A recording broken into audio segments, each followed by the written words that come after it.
হয় চাওক, এয়া উজনিৰ 4 লেনযুক্ত ঘাইপথৰ আচলতে দৃশ্য, আৰু এয়া কোনো এখন নৈৰ মাজৰ দৃশ্য নহয়, এয়া এখন ৰাষ্ট্ৰীয় ঘাইপথৰ দৃশ্য। আৰু আমি ভিজুৱেলছ দেখাই আছো, এই ভিজুৱেলছে গোটেই সমগ্ৰ কথাটো ক'ব। আৰু এই যি পৰিৱেশ, এই যি কৃত্ৰিম বান, এই কৃত্ৰিম বান এই মুহূৰ্তত উজনিৰ বিশেষকৈ তিয়কৰ দৃশ্য, তিয়কৰ 4 লেনযুক্ত যে ৰাষ্ট্ৰীয় ঘাইপথ, 4 লেনযুক্ত ৰাষ্ট্ৰীয় ঘাইপথৰ আচলতে উপপথ আজি তাৰিখত এনেধৰণে পানী তলত বুৰিব লগা হৈছে। আৰু যিসকল উজনিমূৰ আচলতে পথচাৰী এই মুহূৰ্তত আচলতে দিশহাৰা হ'ব লগা হৈছে। আৰু এই কথা এই মুহূৰ্তত আমি এটা কথা কৈ ল'ম যে বিশেষকৈ এই যি পৰিৱেশ, এই পৰিৱেশ এক প্ৰকাৰে ক'বলৈ গ'লে মানৱ সৃষ্ট এক পৰিৱেশ। যিহেতু যেতিয়াৰ পৰা আচলতে 4 লেনযুক্ত ৰাষ্ট্ৰীয় ঘাইপথ নিৰ্মাণ কৰা হৈছিল, সেই তেতিয়াৰ দিনৰ পৰা আচলতে বাৰম্বাৰ তিয়কৰ স্থানীয় ৰাইজ, বিভিন্ন দল সংগঠনে ৰাষ্ট্ৰীয় ঘাইপথ প্ৰাধিকৰণত এই কথাসমূহ আচলতে উনুকিয়াই আছিল যে ইয়াৰ যিসমূহ নলা, এই নলাসমূহ যিহেতু ইয়াত আসোঁৱাহপূৰ্ণ হৈছিল, বাৰম্বাৰ কোৱা হৈছিল যে পথতকৈ নলাসমূহ ওখ হৈছিল।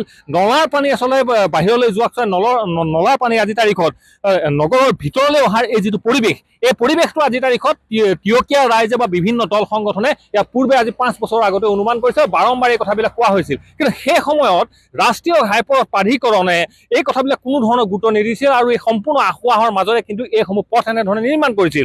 আৰু একাংশ লোক আছে, মই কিছু কথা জানিম, মই আপোনাৰ পৰাই জানিছোঁ, কি ক'ব এই কথাটো? আজি যিটো পৰিৱেশ হৈছে, এই পৰিৱেশটো আজিৰ পৰা 4-5টা বছৰৰ পূৰ্বে কিন্তু তিয়কীয়া ৰাইজে বাৰম্বাৰ ৰাষ্ট্ৰীয় ঘাইপথ প্ৰাধিকৰণক কৈছিল। কিয় হৈছে এনেধৰণে, কিয় এই কথাসমূহ আচলতে সেই সময়ত গুৰুত্ব দিয়া নাই? চাওক, ৰাস্তা এটা নিৰ্মাণ কৰিলেই নহ'ব, তাৰ ভৱিষ্যতৰ যিখিনি পৰিকল্পনা, সেই পৰিকল্পনাবিলাক আচলতে লাগিব। আৰু যিটো সময়ত আচলতে 4 লেনৰ সম্পূৰ্ণ কৰিছিল, তেওঁলোকে মুকলি কৰিলে, সেই যেতিয়া নিৰ্মাণ কৰিছিল ঠিকাদাৰী প্ৰতিষ্ঠানেই হওক বা যিটো নিৰ্মাণকাৰী বা যিটো কণ্ডাক্ট কৰি থকা কোম্পানী হওক, NHA দিছিল, তেওঁলোকক তিয়কৰ প্ৰতিজন ৰাইজে হওক, প্ৰতিটো দল সংগঠনে হওক, তেওঁলোকক কৈ আহিছিল যে যিবিলাক আচলতে ড্ৰেইন মানিছিল, ড্ৰেইনবিলাকৰ কিছুমান সমস্যা আছে, সেই সমস্যাবিলাক তেতিয়া আমি তেওঁলোকক নিৰ্মূল কৰিবলৈ কৈছিলোঁ। যিটো পৰিকল্পনাবিহীনভাৱে নলা নিৰ্মাণ কৰাৰ ফলত আজি তিয়ক নগৰত এই অভাৱনীয় পৰিস্থিতিৰ সৃষ্টি হৈছে। আৰু সেই NHADCL বা ঠিকাদাৰী প্ৰতিষ্ঠানটোৱে, আমি আচলতে টেকনিকেল লাইনৰ মানুহ নহয়, তেওঁলোকে ইগন'ৰ কৰিছিল। আৰু জিলা প্ৰশাসনে গোটেই বিষয়টো অৱগত, সেই সময়ত কিন্তু জিলা প্ৰশাসনে সম্পূৰ্ণ কিন্তু মৌনব্ৰত পালন কৰিছিল। আৰু আজি চাওক, উজনিমূৰৰ প্ৰতিজন ৰাইজে আজি গাড়ীখন লৈ বা বাইকখন লৈ ইয়াত আহিবলৈ অসুবিধা হৈছে। গতিকে আজি চাওক, এই যিটো কৃত্ৰিম বানৰ সমস্যা আছে, সমস্যাৰ পৰা অতি শীঘ্ৰে যোৰহাট জিলা প্ৰশাসনে যিবিলাক ইয়াত সমস্যা আছে, নলা নিৰ্মাণৰ যিবিলাক সমস্যা আছে, সময় থাকোঁতে তেওঁলোকে সেই আসোঁৱাহবিলাক দূৰ কৰি ৰাইজৰ বাবে মুকলি কৰি দিবলৈ আমি অনুৰোধ জনাইছোঁ। নিশ্চিতভাৱে চাওক, এই কথাটো যিটো ঘটনা আজি তাৰিখত হৈছে, এইটো সাধাৰণ এজন অভিযন্তা নহ'লেও হ'ল, এজন সাধাৰণ মানুহে আজি তাৰিখত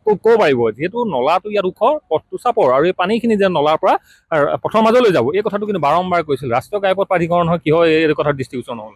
আচলতে চাওক, এইটো এটা লক্ষণীয় কথা, প্ৰত্যেকজন মানুহে জানে যে নলাটো যদি ওখ হয়, ৰাস্তাটো চাপৰ হয়, নিশ্চিতভাৱে নলাৰ পানীখিনি ৰাস্তালৈকে যাব।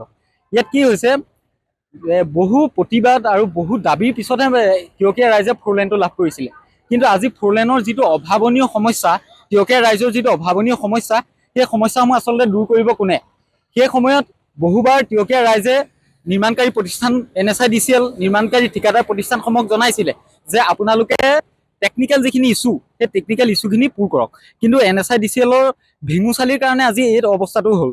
কিন্তু আমি তীব্ৰ ভাষাৰে এতিয়া আকৌ যোৰহাট জিলা প্ৰশাসনে হওক, NHADCL কৰ্তৃপক্ষই হওক, আমি তেওঁলোকক জনাওঁ যে পুনৰবাৰ আপোনালোকে পৰ্যবেক্ষণ কৰক, পৰ্যবেক্ষণ কৰি এই অভাৱনীয় সমস্যাসমূহ দূৰ কৰক, তেতিয়াহে 4 লেনটো সম্পূৰ্ণ হ'ব। নিশ্চিতভাৱে চাওক, এই যি পৰিৱেশ, এই পৰিৱেশ মই বাৰম্বাৰ কৈছোঁ আৰু বাৰম্বাৰ দেখুৱাইছোঁ। আচলতে এক কথা দেখুৱাবলগীয়া পৰিৱেশ, যিহেতু এই কথাটো মই এই কাৰণে কৈ আছোঁ যে এইটো সম্পূৰ্ণ এক মানৱ সৃষ্ট পৰিৱেশ। আৰু এই কথাটো তিয়কীয়া ৰাইজে আজিৰ পৰা 5টা বছৰৰ পূৰ্বে কিন্তু এই কথাটো অনুমান কৰিছিল যে এনেকুৱা এটা ভৱিষ্যত দিনত তিয়কত এনেকুৱা এটা হ'ব পাৰে। আৰু এই কথাটো কৈ থকাৰ পাছতো যে কোনো কাৰণতে যে নিৰ্মাণকাৰী সংস্থাই হওক বা ৰাষ্ট্ৰীয় ঘাইপথ প্ৰাধিকৰণে যে গুৰুত্ব নিদিলে, সেইটোহে কিন্তু আজি তাৰিখত এটা ডাঙৰ সাঁথৰ সকলোৰে বাবে। তো তাৰ পাছতো কিন্তু আজি তাৰিখত এইসমূহ ছবি এই স্থানৰ পৰা আমি ৰাজ্যৰ মুখ্যমন্ত্ৰীজনৰ দৃষ্টিগোচৰ কৰাইছোঁ, যোৰহাট জিলা আয়ুক্তজনৰ দৃষ্টিগোচৰ কৰাইছোঁ, বিশেষকৈ ৰাষ্ট্ৰীয় ঘাইপথ প্ৰাধিকৰণ নামৰ যিটো ব্যাগম বিভাগ কেন্দ্ৰীয় চৰকাৰৰ, সেই বিভাগটোৰ যিসকল বৰমূৰীয়াসকলৰ আমি দৃষ্টিগোচৰ কৰাই বিচাৰিছোঁ।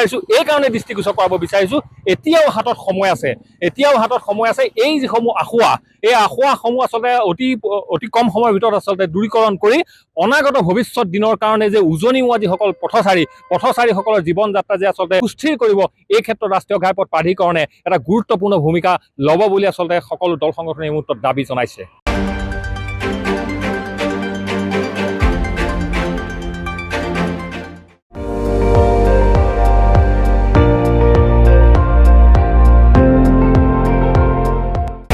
আপুনি চাই আছে ND24, সৰ্বশ্ৰেষ্ঠ নহয় সৰ্বোত্তমৰ দৌৰত।